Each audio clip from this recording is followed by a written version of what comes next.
యంత్ర మేధస్సు అంటే మషీన్ ఇంటెలిజెన్స్ మనల్ని నిజంగా ఆశ్చర్యపరుస్తోంది కదండి.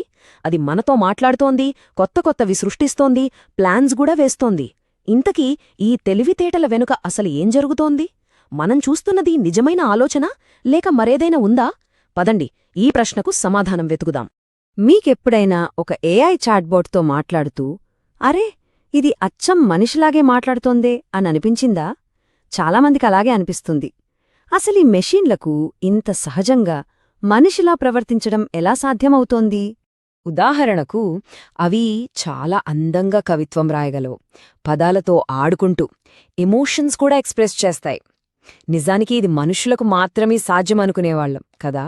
మరి ఇలాంటివి చూసినప్పుడు దాని వెనుక నిజంగానే ఒక సృజనాత్మకమైన మైండ్ ఉందేమో అనిపించడం చాలా సహజం. అంతేకాదు అవి చాలా కాంప్లెక్స్ ప్లాన్స్ కూడా వేయగలవు. మన ఊహకు కూడా అందని డేటాని, అంటే ఒక సిటీ మొత్తం ట్రాఫిక్ను అనలైజ్ చేసి మనకు ఫాస్టెస్ట్ రూట్ ఏంటో క్షణాల్లో చెప్పేస్తాయి. ఇది జస్ట్ లెక్కలు వేయడంలా అనిపించదు, ఏదో లాజికల్గా ఆలోచిస్తున్నట్లుంటుంది. ఇంకా చెప్పాలంటే అవి చూడగలవు కూడా. ఒక ఫోటోలో ఏముందో అంటే వస్తువులు, జంతువులు, మనుషులు ఇలా దేన్నైనా సరే చాలా కరెక్ట్గా గుర్తిస్తాయి. చూడండి, రాయడం, ప్లాన్ చేయడం, చూడడం ఇవన్నీ తెలివితేటలకు గుర్తులు కాదా? అయితే ఇక్కడే ఒక చిన్న ట్విస్ట్ ఉంది. సరే, ఇప్పుడు మనం ఒక ముఖ్యమైన పాయింట్కి వద్దాం. మనం చూస్తున్నది నిజమైన పర్సనాలిటీనా లేకపోతే కేవలం అద్భుతమైన పర్ఫార్మెన్సా? ఈ యూస్ఫుల్ బిహేవియర్ మనలో అరే ఇది చాలా తెలివైనది అనే ఫీలింగ్ను ఎలా క్రియేట్ చేస్తుందో కొంచెం లోతుగా చూద్దాం. ఈ తేడాని గుర్తుపెట్టుకోవటం చాలా చాలా ముఖ్యం. ఒకవైపు బయటకు తెలివిగా కనిపించేదాని ప్రవర్తన, మరోవైపు ఆ ప్రవర్తన వెనుక పనిచేసే అసలు మెకానిజం, అంటే మనకు కనిపించేదానికి లోపల నిజంగా జరిగేదానికి మధ్య చాలా తేడా ఉంటుంది. ఏఐ ఎక్స్పర్ట్స్ దీన్ని రేషనల్ ఏజెంట్ అని పిలుస్తారు. అంటే ఏంటంటే దానికొక గోలుంటుంది, దాని దగ్గర కొంత డేటా ఉంటుంది. ఆ డేటాతో ఆ గోల్ని సాధించడానికి సాధ్యమైనంత బెస్ట్ రిజల్ట్ ఇవ్వడమే దాని పని. అంతే తప్ప మనలాగా ప్రపంచాన్ని అర్థం చేసుకోవడం దాని ఉద్దేశం కాదు. గేమ్స్ ఆడే ఏఐలను చూస్తే ఈ విషయం మనకు ఇంకా క్లియర్గా అర్థమవుతుంది. డీప్ బ్లూ తీసుకోండి, అది సెకనుకు లక్షలాది మూవ్స్ని ఎనలైజ్ చేసి చెస్ ఛాంపియన్నే ఓడించింది. తర్వాత ఆల్ఫాగో డీప్ లెర్నింగ్ వాడి బోర్డ్ పొజిషన్స్ని అంచనా వేసింది. చూడ్టానికివన్నీ సూపర్ హ్యూమన్ పర్ఫార్మెన్స్లా కనిపిస్తాయి, కాని అవి మనలా ఆలోచించి గెలవలేదు. కేవలం గెలవడం అనే ఒకే ఒక్క లక్ష్యం కోసం భారీ కంప్యూటింగ్ పవర్, ఆప్టిమైజేషన్ వాడాయి. సరే, ఇప్పుడు ఏఐ క్రియేట్ చేసే అతిపెద్ద ఇల్యూజన్ గురించి మాట్లాడుకుందాం. అదేంటంటే లాంగ్వేజ్, అంటే భాష. అంత ఫ్లూయెంట్గా వచ్చే మాటలు మనకు అంత ఫ్లూయెంట్గా వచ్చే ఆలోచనల్లా ఎందుకు అనిపిస్తాయో ఇప్పుడు చూద్దాం.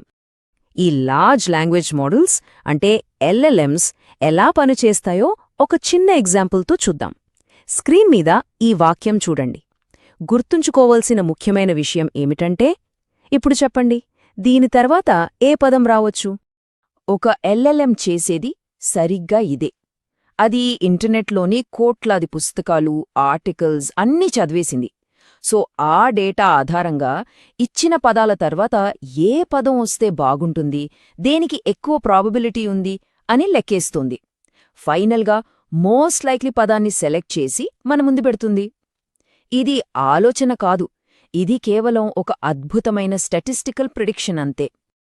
అసలు మనం ఓ లార్జ్ లాంగ్వేజ్ మోడల్నే అడిగితే అదే చెప్తుంది, నేనొక మెషీన్ లెర్నింగ్ మోడల్ని, నాకు కాన్షియస్నెస్ లేదు, నేను టెక్స్ట్ని జనరేట్ చేయడానికి ట్రైన్ అయిన ఒక కంప్యూటర్ ప్రోగ్రామ్ని, నాకు స్వంతంగా ఆలోచనలుగాని స్పృహగాని లేవు. చూసారా, లాంగ్వేజ్ జనరేట్ చేయడం వేరు, ఒక మైండ్ని కలిగి ఉండటం వేరు అని చెప్పడానికి ఇంతకన్నా పవర్ఫుల్ ఎగ్జాంపుల్ ఇంకేముంటుంది? ఓకే, ఇది మనల్ని ఇంకో ముఖ్యమైన పాయింట్కి తీసుకొస్తుంది. అదేంటంటే ప్యాటర్న్స్ని గుర్తించడం వేరు, వాటి మీనింగ్ ఏంటో నిజంగా అర్థం చేసుకోవడం వేరు. ఈ రెండింటి మధ్య ఉన్న గ్యాప్ని ఇప్పుడు చూద్దాం. దీనికి ఒక పాపులర్ ఎగ్జాంపుల్ ఉంది. ఈ ఫోటో చూడండి. మంచులో ఉన్న ఈ హస్కీ డాగ్ ఫోటోని ఒక ఏఐకి చూపిస్తే అది కరెక్ట్గానే గుర్తిస్తుంది. గ్రేట్ కదా? కాని అసలు ఆ మోడల్ నిజంగా దేన్ని చూడటం నేర్చుకుంది? అది కుక్క ఫీచర్స్ని నేర్చుకుందా లేక ఇంకేదేనేనా? ఇక్కడే ఉంది అసలు విషయం. ఆ ఏఐ నేర్చుకున్నది కుక్క గురించి కాదండి, మంచు గురించి. అవును, ఎక్కడైతే ఫోటోలో తెల్లగా మంచు ఎక్కువగా ఉంటుందో అక్కడ తోడేళ్లు లేదా హస్కీలుంటాయని ఒక ప్యాటర్న్ని నేర్చుకుంది అంతే. ఇది కారణం కాదు, కేవలం కోరిలేషన్, అంటే రెండూ కలిసి వస్తున్నాయి అంతే. ఇది ఏఐలో ఉన్న ఒక పెద్ద లిమిటేషన్. ఈ ప్యాటర్న్ రికగ్నిషన్ ఫెయిల్ అయినప్పుడు కొన్నిసార్లు చాలా ఫనీ రిజల్ట్స్ వస్తాయి.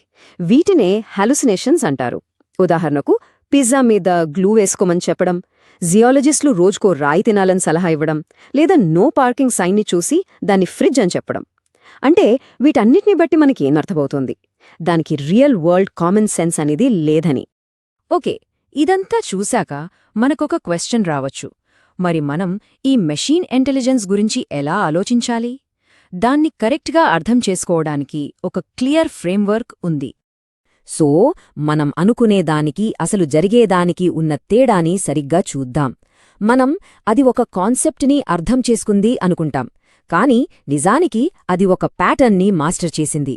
అది మనలాగా రీజనింగ్ చేస్తోంది అనుకుంటాం, కానీ అది ఒక గోల్ కోసం ఆప్టమైజ్ చేస్తోంది. దానికి విషయం తెలుసు అనుకుంటాం, కానీ అది కేవలం తరువాత ఏ పదం వస్తుందో ప్రెడిక్ట్ చేస్తోంది. ఈ తేడాని అర్థం చేసుకోవడం చాలా ఇంపార్టెంట్. కాబట్టి ఏఐని కరెక్ట్గా జడ్జ్ చేయడానికి ఈ 3 స్టెప్స్ ఫాలో అవ్వాలి. ఫస్ట్, దాని అవుట్పుట్ని మెచ్చుకోవాలి, అంటే అది ఏం చేయగలదో చూడాలి. సెకండ్, అది ఆ పనిని ఎలా చేస్తుందో ప్రశ్నించాలి. అండ్ థర్డ్, దాన్ని చాలా ప్రిసిజన్తో వాడాలి, అంటే దాని పర్ఫార్మెన్స్ని నమ్మాలి, దాని అండర్స్టాండింగ్ని కాదు. సో ఫైనల్గా మనం అడగాల్సిన ప్రశ్న ఇది స్మార్టా అని కాదు. దానికంటే బెటర్ క్వశ్చన్ ఏంటంటే, దీని పర్పస్ ఏంటి, మరి ఆ పర్పస్ని ఇది ఎంత బాగా నెరవేరుస్తోంది? ఈ ఒక్క ప్రశ్న చాలు మన ఫోకస్ని అనవసరమైన చర్చల నుండి ప్రాక్టికల్ యూసేజ్ వైపు మార్చడానికి. బహుశా మెషీన్ ఇంటెలిజెన్స్ని అర్థం చేసుకోడానికి ఇదే కరెక్ట్ పద్ధతేమో.